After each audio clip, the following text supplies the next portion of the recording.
If you are looking to buy your first commercial property, then this video is must for you, because what I am going to share with you is how I purchased my first commercial property and what are the things that I actually looked into before I purchased this first commercial property. So watch till the end. The first commercial property that I bought is a petrol station. So before I buy my first commercial property, the number one parameter that I said is the income, which is that 8% net rent.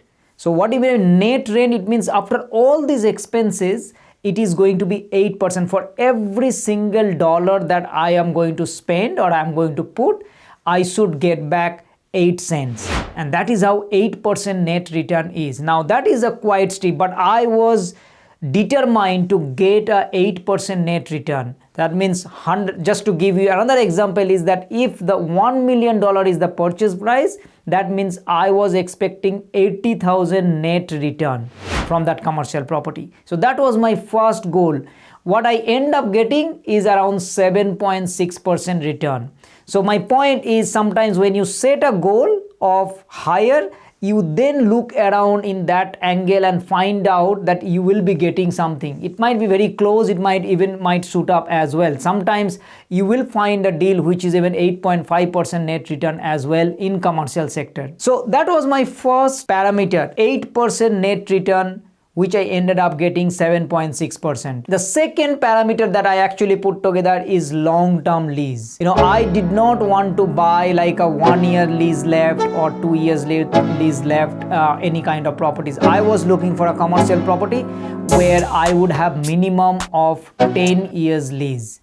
Now 10 years is a long term, and why? Because I was scared. I was like, okay, this is my first commercial property and I want a longer lease, and which is why I ended up buying a petrol station, and the petrol station is around $1.2 million purchase, and that $1.2 million purchase was giving me about 100,000 at that time, 96,000. Now it has moved to, like, the rent has gone up to 100,000. The point is, I was looking for a long-term lease. So since I was looking for more than 10 years and I ended up getting a 14 years lease, is actually a 15 years lease, but then with 1 year is already gone by the previous owner and I ended up buying from them. So there's 14 years left. So that was my another criteria, is that I wanted to buy a property where there would be like more than 10 years lease. Third criteria that I wanted to put is that I want a strong tenant. Means I do not want any XYZ person will be the tenant. So I wanted to have a strong tenant. So then I actually look for different properties, and then I ended up buying this commercial property, which is a petrol station, and the owner and the tenant who is actually doing the business, they have 16 other petrol stations. That's kind of understanding, because if it is only a 1 petrol station or 2 petrol station, then they are like mom and dad kind of business. But that is not the case for somebody who has 16 petrol stations. So that was one of my criteria also, to have a strong tenant. And I believe, while this tenant is not like a national kind of a well established like 100 different locations, but 16 locations is more than enough for me to judge that yes, it is a strong tenant, and I ended up buying this property. But the most important parameter that I set it up is my financial plan. My financial plan was to become financially independent through commercial properties. I set up a goal of having 3 commercial properties, and the 3 commercial properties must give me financial independence. So the first commercial property that I bought, it should also enable me to buy my second. The second one that I bought, then it should also enable me to do my third. That was my plan. So I made sure that the property that I am going to buy must enable me to buy my next commercial property, and that is called financial planning. Because I am going to look for a long-term lease with a strong tenant, and the rent is also going to be high, it's not easy to find these kind of properties.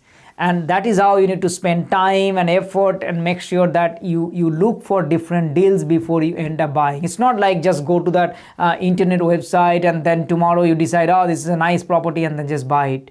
That's not what I did. I spent about significant time, about roughly 6 months, looking around different deals, and eventually I bought my first commercial property. So how did I make my financial plan? My financial plan was very straightforward, which was I need 200,000 net rent from different properties. So I put a goal of 200,000 net rent and debt free. That means passive cash flow, 200,000 passive cash flow.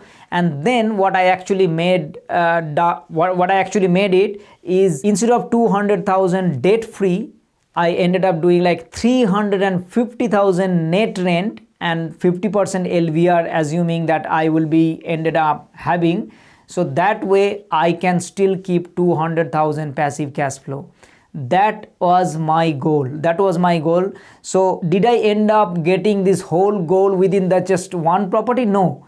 My first property actually enabled me to go to my next one, and my first property actually helped me towards my financial goal. And that is an important part to understand, that when you purchase a piece of real estate, particularly in commercial property, that is actually going to take you towards your financial goal, towards your financial independence. Whereas if you buy something like, a residential property which have no plan, you just buy it because you believe that the property price is going to go up, then you have no idea what kind of risk you are taking. Because yes, it has gone up the last 10, 15, 20 years. That does not mean that it is going to go up next 10, 15, 20 years. So I was looking mostly for the income rather than the growth. So this was the reason. These are the things that I actually put together for my first commercial property. And this is how I ended up buying. It's a petrol station. It's somewhere in Queensland. It's $1.2 million purchase price at the time. And it had a 96,000 return net. And tenant pays all the usual outgoings, which means like the land tax, rates, insurance, maintenance, everything paid by the tenant. And this is what, and the lease was also 14 years left at the time of purchasing. So now petrol station has its own challenges. Of course, petrol station, you need to understand the underground tank, the contaminations, environmental report, all these things. But as I started buying, and of course I learned quite a few things, and I'm pretty happy to say that it's been going good so far. And this is one of my cash cow. This is one of my income producing assets. That is my first commercial property. So if you are looking to buy your first commercial property, then you also need to set up a few parameters, like what kind of return that you want, what kind of lease that you want, what kind of growth that you want, what's your financial plan, and then only you look for the property, not the other way around. Because once you end up buying, if you buy a wrong property, a wrong strategy, then it might not take you towards the financial independence.